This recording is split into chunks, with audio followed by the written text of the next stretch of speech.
ഇന്ന് നമ്മളിവിടെ ഒരു മുട്ട മസാല ഉണ്ടാക്കാൻ പോവാണ്. അതിനായിട്ട് ഞാൻ 3 വലിയ സവോള, 3 തക്കാളി, 3 പച്ചമുളക്, ഒരു കഷ്ണം ഇഞ്ചി, കുറച്ച് വെളുത്തുള്ളി. അതിൽ ഇഞ്ചി, വെളുത്തുള്ളി, പച്ചമുളക് മൂന്നും കൂടി നന്നായി ക്രഷ് ചെയ്തു. എന്നിട്ട് കുറച്ച് എണ്ണ ഒഴിച്ച് അതിലേക്ക് നമ്മളിട്ട് മൂപ്പിക്കുകയാണ്. ഇനി അതിലേക്ക് 1/4 ടീസ്പൂൺ മഞ്ഞൾപ്പൊടി, 1 ടീസ്പൂൺ മല്ലിപ്പൊടി, ഇനി 1 ടീസ്പൂൺ മുളക് പൊടിയും കൂടി അതിലേക്ക് നമ്മൾ ചേർക്കും. 1 ടീസ്പൂണേ ചേർക്കുന്നുള്ളൂ, കാരണം അതിൽ നമ്മൾ ഓൾറെഡി പച്ചമുളക് ചേർത്തിട്ടുണ്ടല്ലോ.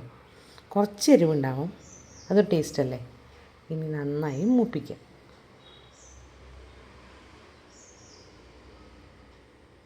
ഇനി അതിലേക്ക് നമ്മൾ അരിഞ്ഞ് വെച്ച 3 സവോള ചേർക്കണം.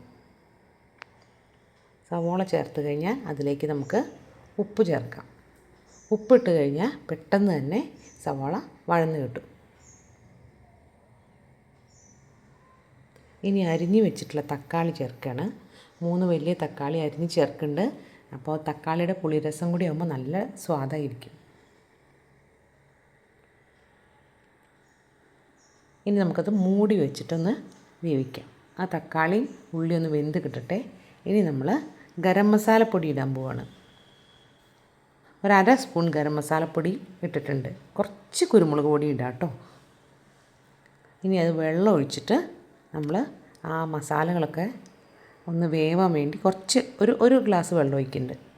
അതിലേക്ക് 6 മുട്ട വേവിച്ച് വെച്ചത് നടുകീറി വെക്കുകയാണ്. നല്ല ഭംഗിയിൽ നമ്മൾ സെറ്റ് ചെയ്ത് കൊടുക്കണം. ഇനി അതിലേക്ക് മസാലയൊക്കെ ഒന്ന് പിടിക്കട്ടെ. നിറച്ച് കറിവേപ്പില വിതറുക. ഇപ്പോൾ നോക്കൂ, നല്ല സ്വാദിഷ്ടമായ മുട്ട മസാല റെഡിയായി.